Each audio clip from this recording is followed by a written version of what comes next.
How to Create a Glitch, Monologues, Season 3, Chapter 4. This is the fourth episode of Season 3 of How to Create a Glitch in the Matrix Monologues. In this episode, I will be taking a step back to Episode 3 and providing a bit of a framework to understand the last episode, which I neglected to do in Episode 3. To start off, there are three forms of thoughts for the purposes of this theory. There are closed thoughts and there are open thoughts, left and right-handed. Closed thoughts are suppositional thoughts. Open thoughts are contingent thoughts. Open thoughts can pair, left with left, or right with right, but if a left and a right pair, this produces a pairing violation, because it involves two contradictory contingent thoughts of opposing orientation. Closed thoughts can pair with open thoughts of either form, and in fact, closed thoughts will pair with open thoughts preferentially.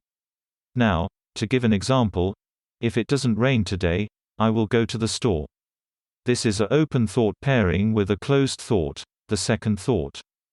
Whereas, an example of two left-handed open thoughts pairing would be, if it doesn't rain today, I won't wear my rain jacket. These are open thoughts of the same orientation because they are logically consistent while still being contingent on each other. Now, a pairing violation is a pairing of two open thoughts of opposing orientation. So, for example, if it doesn't rain today, I will wear my rain jacket. These two thoughts are not logically consistent, although they are both contingent thoughts. What is the significance of all of this?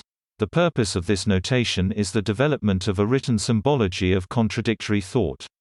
These three forms of thought are sufficient to categorize all thought while at the same time being nuanced enough to demonstrate relevant principles such as suppositional thought, contradiction, contingent thought.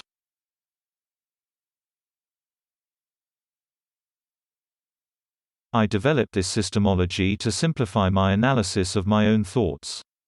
Now, pairing violations, that is contradictory pairings, degenerate into a resolving action, or a postural release.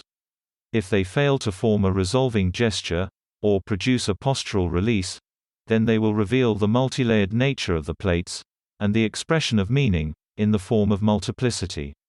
Again, multiplicity is the observation of multiple levels of meaning simultaneously expressed by one actor and observed by another.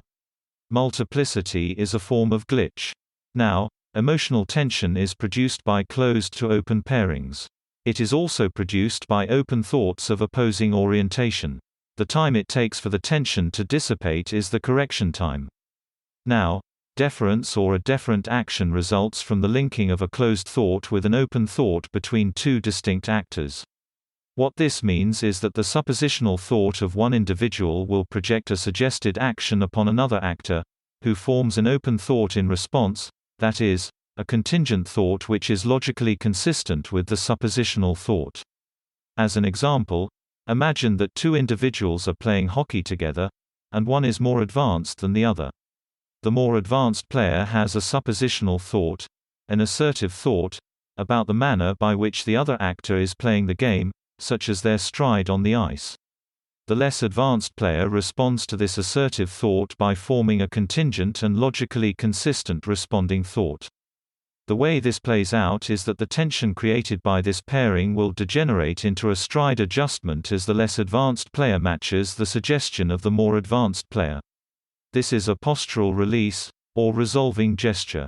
Anyway, this is the end of the podcast for today. If you enjoyed it, please like, comment and subscribe.